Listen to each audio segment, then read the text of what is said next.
Hey everyone, and welcome back to The Explainer. So today we're diving into something that is honestly absolutely fascinating.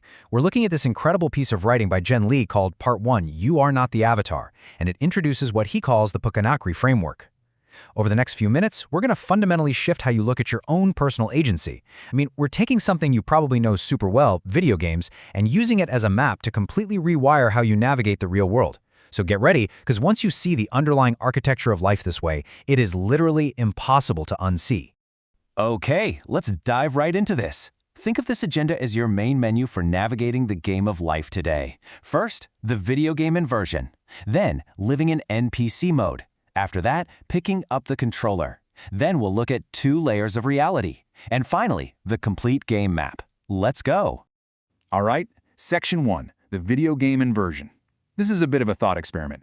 Before we go further, I want you to just picture yourself with a controller in your hands, watching a little character, a sprite, moving around on a screen.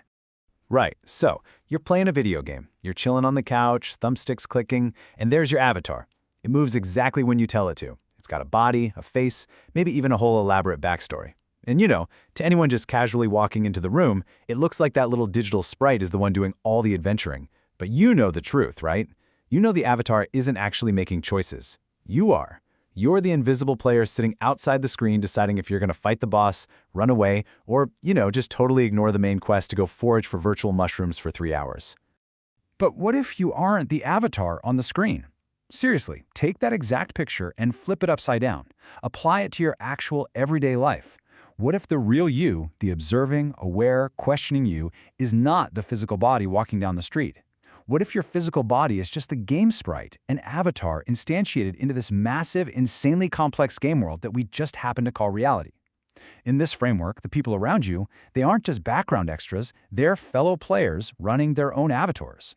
This is the whole core of the PECONAQRI perspective. It basically separates your physical body from the invisible, choosing player inside. Which brings us to Section 2, living in NPC mode. This is the default state, and yeah, it's a bit of an uncomfortable truth. NPC mode, non-player character mode.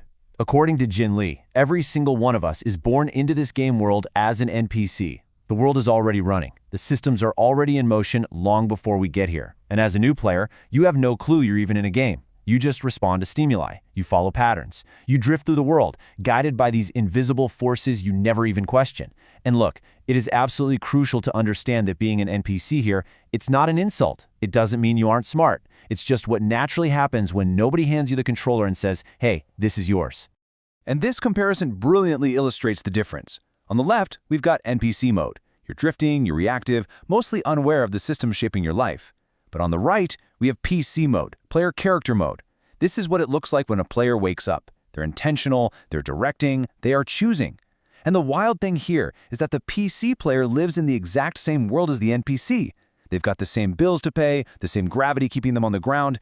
The only difference? The PC is awake, and they've actively chosen their direction. So Section 3, picking up the controller. The big pivot. The million-dollar question is, how do we actually make that shift from NPC to PC? Curiosity is the controller. Questions are how you pick it up. I absolutely love this. This is the single radical key to the whole framework. In this map, Q stands for question. That is the one action that wakes you up from the matrix. The NPC just accepts the world exactly as it's presented to them. But the PC player, they ask, wait, why is it this way? Does it have to be like this? What actually happens if I do this differently? Being willing to ask a question is quite literally the act of grabbing that controller. Let's make this super practical. Think about the employee who just dreads Monday morning. That's drifting in NPC mode. But the moment that same employee stops and asks, why do I feel most drained on Sunday evenings? Boom, they just shifted into PC mode. They're examining the mechanics of the game.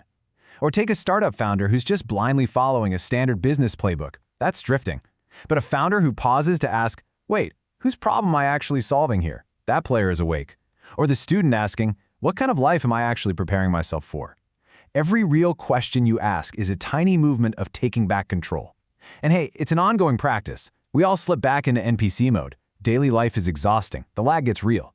But the second you notice and ask a question, you're right back in PC mode. Moving on to Section 4, 2 layers of reality. This is where we map out the game world itself. So the environment we're playing in is actually two different layers stacked right on top of each other. First, you have the real world. This is the physical map. We're talking gravity, biology, chemistry. These are the physical laws that were discovered, embedded right when the universe booted up, and they are completely non-negotiable. You literally cannot debate gravity. But then, layered over that, is the invisible world. This is the whole architecture of human design: tax codes, economics, cultural norms, legal systems. These are invisible rules built by players in earlier rounds of the game. And true agency? That comes when you can clearly tell the difference between the two. Because if something was built by players, it means it can be rebuilt by players. Okay, finally, Section 5, the complete game map. Let's look at our heads-up display, or HUD. So we've got the player, the controller, and the environment, but how on earth do we keep all this straight? Well, Jinli gives us a specific acronym to serve as our minimum viable context. It's the framework's namesake, PECONAQRI. It's a 9-letter acronym that encodes 6 core contextual anchors. Think of this as your personal GPS system. It gives you the exact coordinates of the conceptual territory you're navigating. So the crucial point is how this actually breaks down. Let's run through it. PEE is for person. That's the visible avatar and your invisible aware self. CO is for community, all the fellow players sharing the map with you. N is for nature, the non-negotiable physical real world. Q is for question, your controller, the ultimate key to waking up.